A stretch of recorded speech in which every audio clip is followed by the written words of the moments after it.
لا، عمل زوز مقابلات لأنه هذه مباراة كأس. عمل 6 مقابلات في الرابطة المحترفة الأولى وزوز مقابلات في الرابطة المحترفة الثانية، واليوم أول مباراة على مستوى مسابقة كأس تونس. إذا انطلاق المباراة مشاهدينا هنا في الملعب البلدي بالمتلوي. الهجوم الأول للترجي عن طريق جاك ديارا. جاك ديارا يتمكن من التوزيع، التسديدة، الهدف الأول لصالح الترجي الرياضي التونسي عن طريق حسام تقا. إذا منذ اللحظات الأولى تقريبا 30 ثانية والترجي الرياضي يفتتح النتيجة بعد هجوم قاده جاك ديارا من الجهة اليسرى، توزيع وكما جاءت على طاير. الهدف كان لصالح الترجي الرياضي التونسي عن طريق حسام تقا. نشوفوا الإعادة، هذه الكرة وهذه التسديدة كما جاءت على طاير من لاعب الترجي حسام تقا، وهذه التوزيعة جاك ديارا ممتازة جدا. العملية الأولى والهدف الأول تسديدة على طاير من متوسط ميدان الترجي الرياضي التونسي.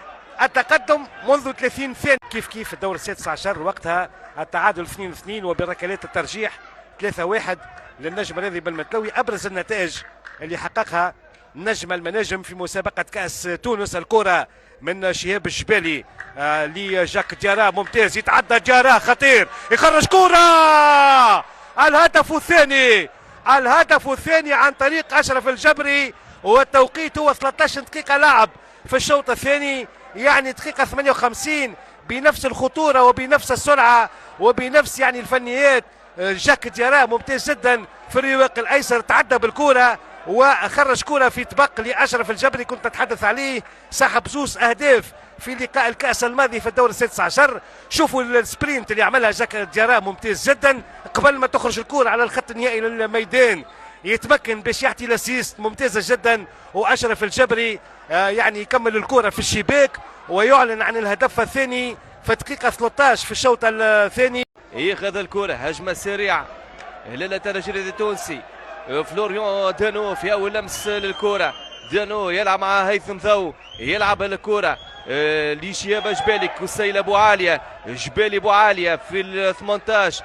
كسيل شنو باش يعمل؟ يصوب جول ثالث، الهدف الثالث من كسيل بوعالية في دقيقة 15 في الشوط الثاني، تقريبا بعد 2 دقائق من تسجيل الهدف الثاني. كسيل بوعالية امامكم في الصورة هذه، يعدل العملية 1-2 بينه وبين جبالي. يمهد، يفتح الزاوية ويصوب ويسجل 3 أهداف المباراة. كما ذكرت كسيل بوعالية 9 أهداف في رصيده مع الترجي بالنسبة للبطولة. نعم، كسيل بوعالية هدف ممتاز للترجي يجي بعد هدف ثاني كان من أشرف الجبري. نير واضح من دفاع النجم المتلوي. شوف إعادة للصورة، واضح كسيل بوعالية كان من المفروض من لاعبين النجم المتلوي طبعا ويعرفوا جيدا كسيل